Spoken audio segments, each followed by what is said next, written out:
इस दुनिया में बिजली एक ऐसी चीज है जिस पर मानव सभ्यता पूरी तरह से निर्भर है। लेकिन क्या आप जानते हैं कि कोयले से बिजली कैसे बनती है और फिर उसे बड़ी बड़ी तारों के जरिए हमारे घर तक कैसे पहुंचाया जाता है?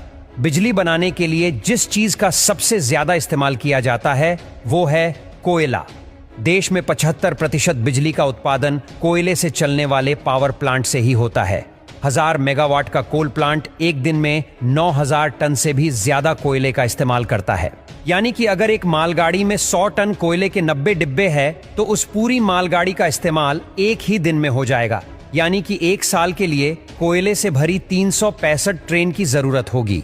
अब बिजली बनाने के लिए बॉयलर से लेकर टरबाइन और जनरेटर तक कई बड़े बड़े उपकरणों को चलाने की जरूरत पड़ती है, जिन्हें चालू करने में ही कई घंटे लग जाते हैं। ऐसे में कोयले से चलने वाला पावर प्लांट 24 घंटे काम करता रहे तो ही सस्ते में बिजली बन सकती है। इसी वजह से प्लांट के बड़े हिस्से में सिर्फ कोयले का स्टोरेज बनाया जाता है, ताकि कभी कोयले की कमी ना आ सके।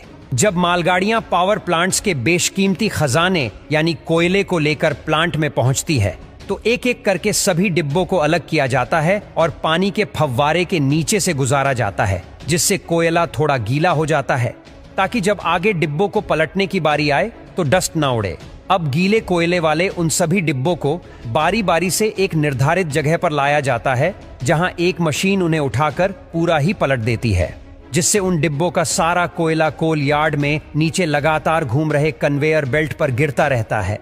अब इस कोयले को फिर से कन्वेयर बेल्ट की मदद से जरूरत के अनुसार बाउल मशीन में भेजा जाता है, जो इन छोटे मोटे पत्थरों के रूप में एक दूसरे से चिपके कोयले को क्रश करके पाउडर का रूप दे देती है।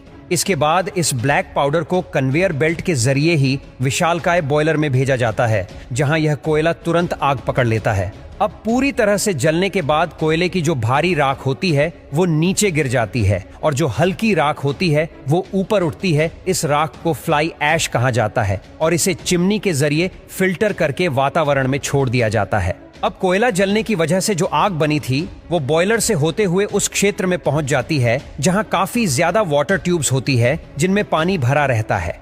ये सभी ट्यूब्स हीट करके पानी को स्टीम यानी भाप में बदल देती है। जब ये स्टीम सुपर हिट हो जाती है तो पाइप का आगे वाला हिस्सा खोल दिया जाता है, जिससे स्टीम उन्हीं पाइप से ट्रेवल करते हुए आगे पहुंचती है। अब हम भाप को लेकर पावर प्लांट के उस हिस्से में पहुंचे जिसके बिना बिजली बनाना नामुमकिन है।